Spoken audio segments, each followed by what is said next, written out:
Brazil के बाद PM Modi पहुंचे उस देश जहां मौजूद हैं 40% भारतीय। 150 साल पहले अंग्रेज भारत से ले गए थे बड़ी संख्या में गिरमिटिया मजदूर। आज के वक्त में ये भारतीय अपनी मेहनत और टैलेंट के बल पर बन चुके हैं हाई प्रोफाइल। प्रधानमंत्री मोदी के वक्त में भारत की विदेश नीति का दम दुनिया देख रही है। पीएम मोदी ने अपने कार्यकाल में दुनिया के उन देशों की यात्राएं की हैं जिन्हें उनसे पहले के नेताओं ने जैसे भुला ही दिया था। आज भारत ग्लोबल लीडर के तौर पर हर देश से मजबूत रिश्ता रखना चाहता है। आर्थिक विकास के लिए यह बेहद महत्वपूर्ण है।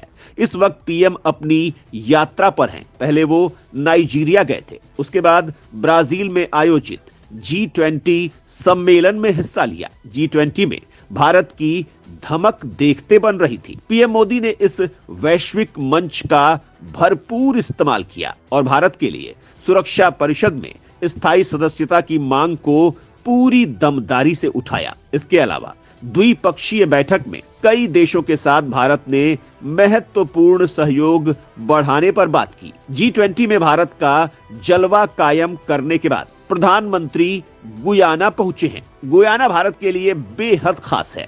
इसकी सबसे बड़ी वजह है यहां रहने वाले 40% भारतीय समुदाय, जिनमें से 28% से ज्यादा हिंदू हैं। इसके अलावा भारत अपनी ऊर्जा जरूरतों के लिए विभिन्नता लाना चाहता है और गुयाना इस मामले में भारत के लिए बहुत तगड़ा विकल्प बन सकता है, क्योंकि इस देश में कुवैत से भी बड़ा तेल का भंडार है। पीएम गुयाना में भारत कैरिकॉम शिखर सम्मेलन में भी भाग लेंगे। कैरिकॉम कैरेबियाई देशों का समूह है। इसके अलावा भी गुयाना से भारत को बहुत फायदे हैं।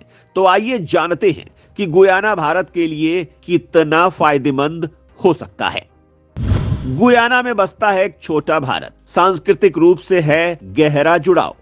भारत गुयाना के विकास के लिए करता रहा है बड़े आर्थिक सहयोग। इस वीडियो में हम आपको सबसे पहले यह बताएंगे कि गुयाना भारत के लिए इतना खास क्यों है। इसके बाद हम आपको यह भी बताएंगे कि पीएम मोदी कैरिकॉम देशों के साथ रिश्ते मजबूत क्यों बनाना चाहते हैं। 185 साल पहले अंग्रेज भारतीय मजदूरों को गुयाना लेकर गए थे, लेकिन ये मजदूर वहीं बस गए और वक्त के साथ इन भारतीयों ने अपनी मेहनत और टैलेंट के दम पर अपना वजूद बनाया है। आज ये भारतीय हाई प्रोफाइल हो चुके हैं। इनके पास राजनीतिक ताकत के अलावा बड़ी आर्थिक ताकत भी है। गुयाना में बड़ी मात्रा में भारत की आबादी भारत के लिए नेचुरली लगाव की वजह है। दोनों देशों में एक संस्कृति देखी जा सकती है। गुयाना में एक छोटा भारत बसता है।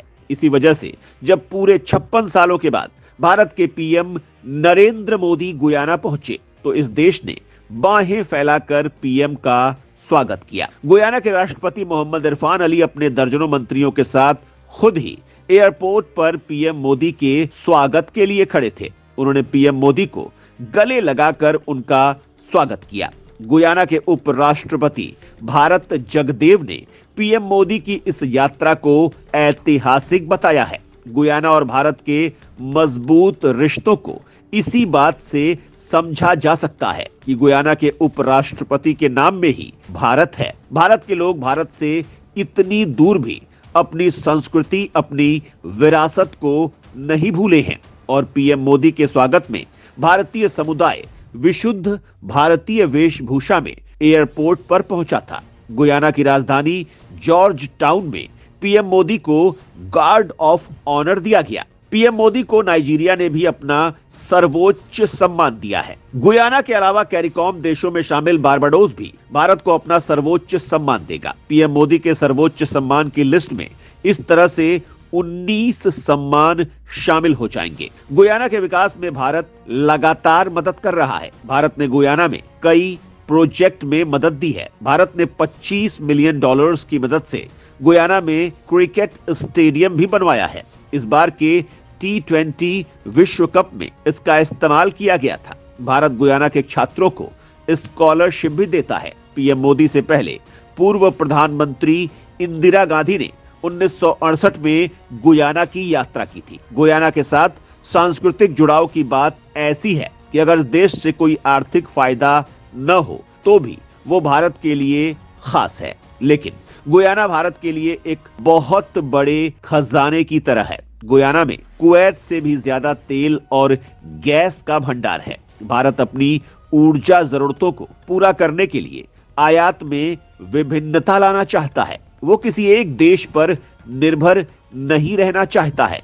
ऐसे में गुयाना भारत के लिए मजबूत और भरोसेमंद विकल्प बन सकता है। गुयाना में विशाल तेल भंडार की तलाश तब हुई जब दुनिया कोरोना से जूझ रही थी। इससे इस पर कोई खास ध्यान नहीं दिया जा सका, लेकिन अब वक्त आ चुका है जब भारत इसका फायदा उठा सकता है। इससे गुयाना को भी दमदार कस्टमर मिलेगा और दोनों देश साझा विकास करेंगे। अमेरिका के अनुसार गुयाना में 11 बिलियन तेल बैरल से ज्यादा तेल की संभावना है।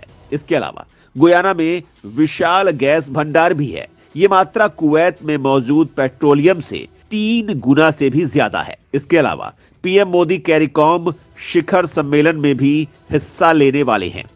कैरिकॉम 21 देशों का मजबूत संगठन है जिसमें 15 सदस्य हैं स्थायी।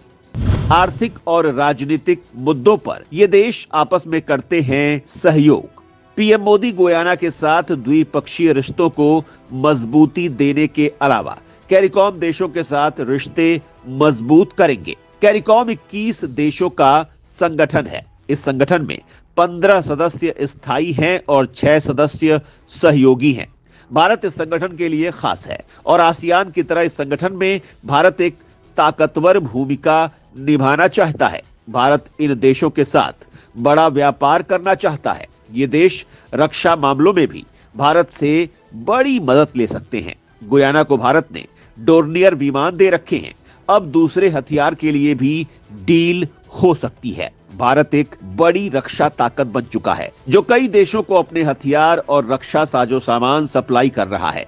आसियान देशों के साथ भारत कई हथियारों के लिए बात कर रहा है। वहीं फिलीपींस भारत से ब्रह्मोस मिसाइल खरीदने वाला पहला देश बना है। भारत ने ब्रिक्स देश ब्राजील को अपने तेजस विमान का भी ऑफर दिया है।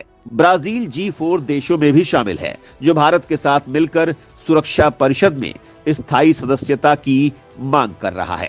भारत कैरिकॉम के साथ शिक्षा, स्वास्थ्य और तकनीकी मामलों में सहयोग बढ़ाना चाहता है। भारत के पास कई बड़ी तकनीकियां हैं। भारत आज स्पेस में भी बेहद ताकतवर हो चुका है। ऐसे में अगर इन देशों को सैटेलाइट लॉन्चिंग की जरूरत होती है तो भारत इसमें मदद दे सकता है। इस तरह से भारत कैरोबियाई देशों में मजबूत पकड़ बना रहा है। ये देश भी भारत के साथ मिलकर अपने विकास को रफ्तार देना चाहते हैं। भारत कैरिकॉम के साथ कृषि, इनोवेशन, खाद्य सुरक्षा, मानव संसाधन निर्माण के क्षेत्र में भी सहयोग बढ़ाएगा। ये भारत की इकोनॉमी को मजबूत बनाने और दुनिया भर में ग्लोबल साउथ देशों का तगड़ा नेटवर्क बनाने की कवायद है।